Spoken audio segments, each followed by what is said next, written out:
함께 말씀 보도록 하겠습니다. 오늘 말씀은 출애굽기 6장 14절부터 7장 7절까지 말씀입니다.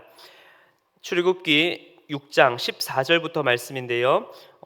봉독은 26절부터 7장 7절까지 하도록 하겠습니다. 출애굽기 6장 26절부터 7장 7절까지 말씀입니다. 제가 봉독하도록 하겠습니다. 이스라엘 자손을 그들의 군대대로 애굽 땅에서 인도하라 하신 여호와의 명령을 받은 자는 이 아론과 모세요. 애굽 왕 바로에게 이스라엘 자손을 애굽에서 내보내라 말한 사람도 이 모세와 아론이었더라. 여호와께서 애굽 땅에서 모세에게 말씀하시던 날에 여호와께서 모세에게 말씀하여 이르시되 나는 여호와라. 내가 내게 이르는 바를 너는 애굽 왕 바로에게 다 말하라. 모세가 여호와 앞에서 아뢰되 나는 입이 둔한 자이오니 바로가 어찌 나의 말을 들으리까. 여호와께서 모세에게 이르시되 볼지어다 내가 너를 바로에게 신같이 되게 하였은즉 내 형 아론은 내 대언자가 되리니 내가 내게 명령한 바를 너는 내 형 아론에게 말하고 그는 바로에게 말하여 그에게 이스라엘 자손을 그 땅에서 내보내게 할지니라. 내가 바로의 마음을 완악하게 하고 내 표징과 내 이적을 애굽 땅에서 많이 행할 것이나 바로가 너희의 말을 듣지 아니할 터인즉 내가 내 손을 애굽에 뻗쳐 여러 큰 심판을 내리고 내 군대 내 백성 이스라엘 자손을 그 땅에서 인도하여 낼지라.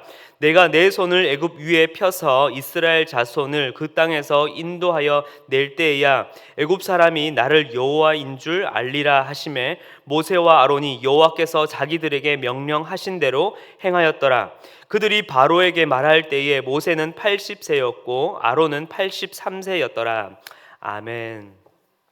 지난 설 연휴 기간에 오랜만에 저는 이제 구미에 가족들과 내려가게 되었습니다. 그래서 오랜만에 이제 아버지와 사촌 형들과 함께 이 선산, 이 조상들이 있는 산이죠.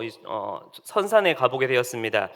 구미에 이제 제일 처음 뿌리를 내렸던 전주이 씨가 저희 종친 쪽이다 보니까 이 선산이 있는데 몇 년 만에 오랜만에 가보니까 이전에 흩어져 있었던 이 조상 묘들을 이제 잘 정돈을 하여서 그 조상의 대의 순서에 따라서 그 비석으로 이렇게 쫙 정렬을 해놓았더라고요.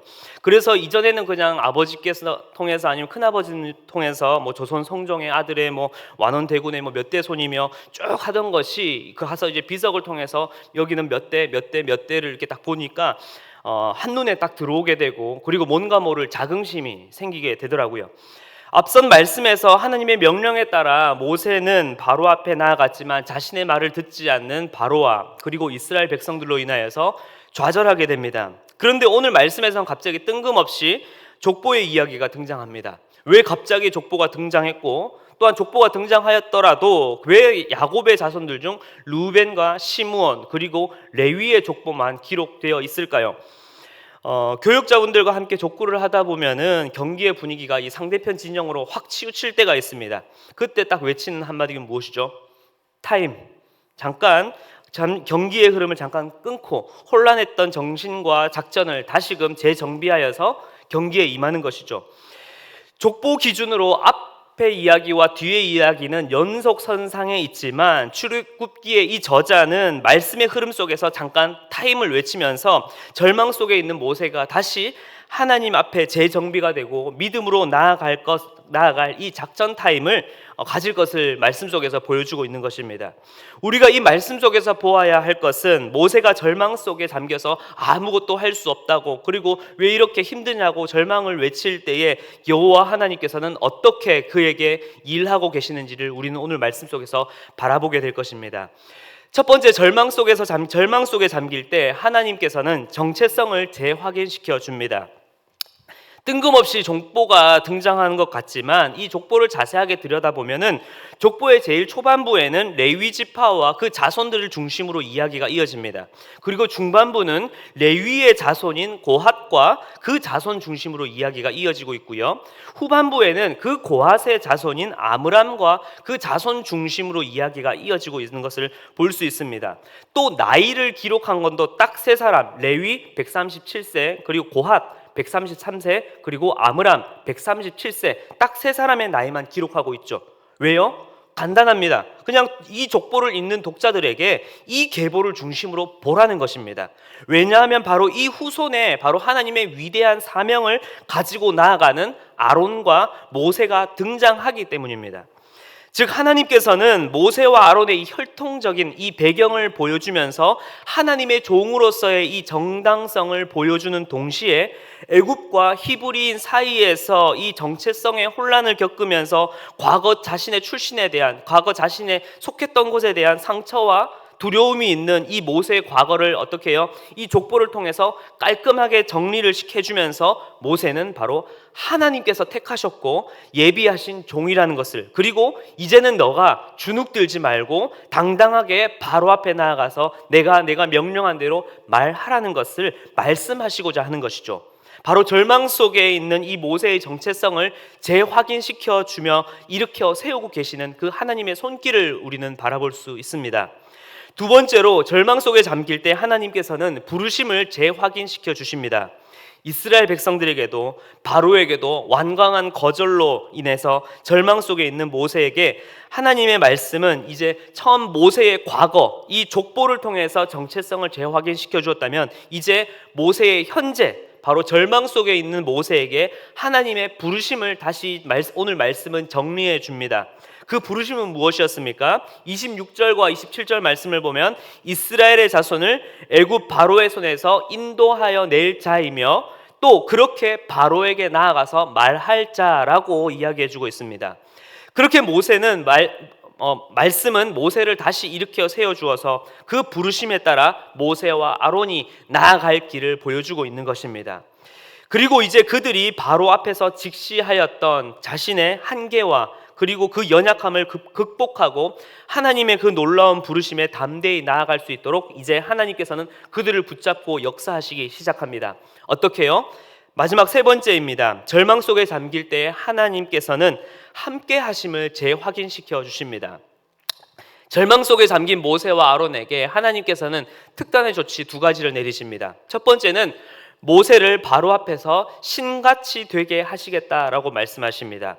이것은 모세에게 신적인 능력을 부여해 주셔서 모세가 더욱더 힘있고 능력을 갖추는 것이 아니라 모세는 여전히 부족하고 여전히 연약한 자이지만 하나님께서 하나님의 능력으로 모세와 그 자리에 함께 하시겠다라는 것입니다.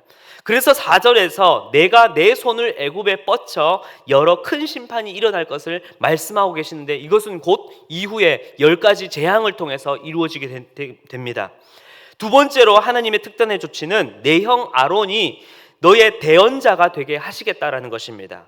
그래서 하나님께서는 바로 아론에게 이야기하시는 것이 아니라 모세를 통해서 모세에게 말씀하시고 모세는 이 말씀을 아론에게 대언하고 아론은 이 말을 받아서 바로에게 이야기할 수 있도록 그렇게 아론에게 언어의 설득력과 지혜를 주시겠다라는 것입니다. 그러나 이 지혜의 시작은 이 말씀의 능력, 말의 이 언변의 능력의 시작은 어디였습니까? 아론의 입술이었을까요? 아니요. 그 시작은 하나님이었던 것이죠. 바로 그들은 모세와 아론은 그냥 하나님께서 말씀하신 대로 온전히 순종하며 말씀하신 대로 행하면 되는 것이었습니다. 이처럼 하나님께서는 그들의 연약함과 한계에 하나님의 능력과 하나님의 지혜로 임하셔서 그들과 함께 하실 것을, 그들과 함께 바로 앞에 함께 서실 것을 약속하고 다시 재확인시켜 주고 계십니다. 사랑하는 성도 여러분, 하나님께서는 나이가 80세, 83세, 나이에 적고 많음이 아니라 또 능력이 있고 없고 말의 지혜가 있고 없고를 떠나서 하나님께서는 하나님께서 택하신 자를 하나님의 주권 가운데에 세우시고 하나님의 능력과 지혜로 붙잡으시며 하나님의 방법대로 사용하실 것입니다. 그때 우리는 내가 마주한 현실 앞에서 그리고 나의 한계와 그 연약함 앞에서 좌절하며 쓰러지고 절망하는 것이 아니라 모세와 아론처럼 온전히 여호와께서 자기들에게 명령하신 대로 그대로 순종하기만 하면 되는 것입니다.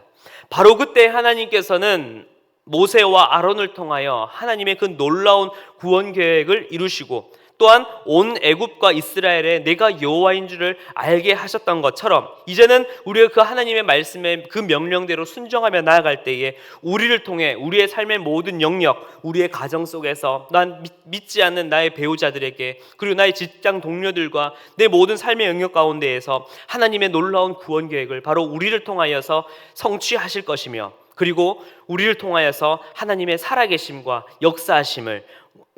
역사하심을 선포하는 도구로 바로 우리를 사용하실 것입니다. 말씀을 마무리하겠습니다. 하나님께서는 매 순간 연약한 우리에게 그 복음의 능력으로 말미암아 우리에게 끊임없이 말씀하고 계십니다. 나의 진정한 정체성은 이 세상의 진노의 자녀가 아니라 바로 하나님의 자녀라는 것. 그리고 나의 진정한 부르심은 애굽과 이 땅의 것이 아니라 바로 하나님 나라에 있다라는 것. 그리고 마지막으로 나의 진정한 능력과 진정한 지혜는 세상의 우상에게서 나오는 것이 아니라 바로 우리와 함께 하시는 임마누엘의 하나님이라는 것. 이제는 이 사실을 기억하며 오늘 하루를 나아가시길 간절히 기도하겠습니다.